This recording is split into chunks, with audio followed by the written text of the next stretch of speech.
Good evening, YouTube. This is Jordan here from Team Brotherhood, and I'm doing Card of the Week number 3. This week's card is Maxx. I personally enjoy Maxx. I find it a staple on my sideboard when building my sideboard, mainly due to its effect. Its effect reads, you can activate this effect during either player's turn by sending this card from your hand to the graveyard. This turn, each time your opponent special summons a monsters, draw one card. You can only activate one Maxx per turn. I really like this card due to certain matchups that we have locally, such as 6am, Sabers, Frognark, as well as Plants. Maxx, if played right, can at least net you a 1-for-1 drop, which is pretty good because you're drawing one card for their special summon. However, certain players will feel forced to continue on with their plays, meaning you can draw more.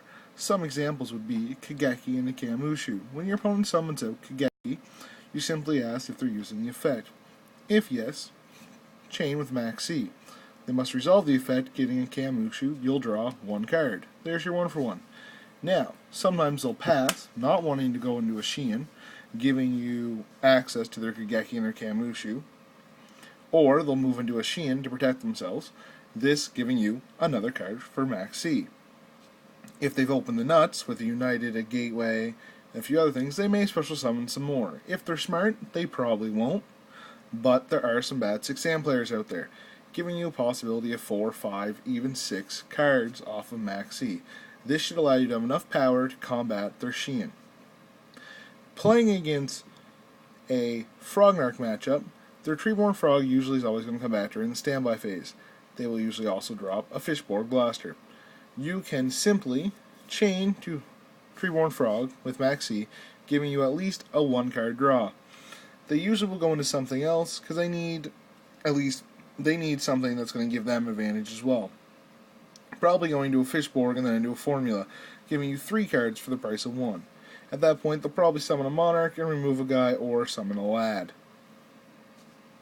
Again, a fair play though. You're getting 3 cards for their play to continue to combat you. Going into the Plant matchup, currently with Tengu Plants, this card's a little bit good if you ask me. Actually, he's really good. The simple play that you would capitalize on is the Debris play. When your opponent summons Debris, if they're activating the effect, you can ask them their target. Generally, it's going to be Dandelion. At that time, you'll want to chain Maxx. By chaining Maxx, you're going to draw 1 card. They now have Debris and Dandelion on the board. This play usually results in them going into Debris, plus Dandy into a Black Rose, drawing you another card. At this time, they will nuke the field, and then 2 tokens will come out, which will draw you only 1 card, but still another card. So you now have drawn 3 cards for their board sweep. Sometimes they will leave a opportunity by leaving Debris and Dandy on the field and passing the turn, in which case you still have only drawn 1 card, but it could be the card you need. Other plays, similar to this, are Junk Synchron, a Doppel Warrior drop, into a Trishula or another Synchro monster.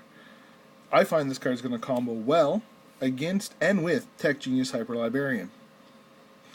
With Tech Genius states, you'll be able to draw 1 card every time a monster is synchro summoned. So if you drop this on your opponent's turn when you have a Tech Genius Hyper Librarian face up on the field, and they are to synchro summon into a Trishula, Black Rose, Startard, Scrap Dragon, anything along those lines, you will not only draw 1 card for Tech Genius, but you also draw again for Maxx, giving you 2 cards off of their synchro summon.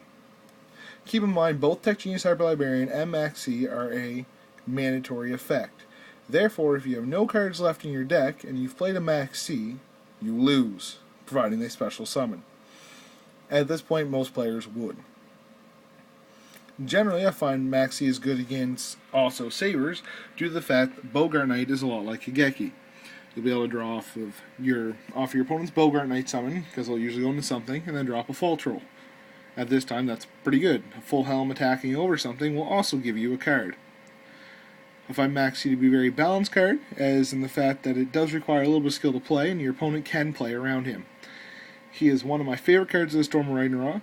I personally enjoy playing this card and laugh every time. A smart player will know how to play around it, but not everybody that's smart. This is Card of the Week number 3. I hope you enjoyed the review of Maxx. If you have any suggestions for next week's Card of the Week, please leave them in the comments section below. Have a great night, YouTube.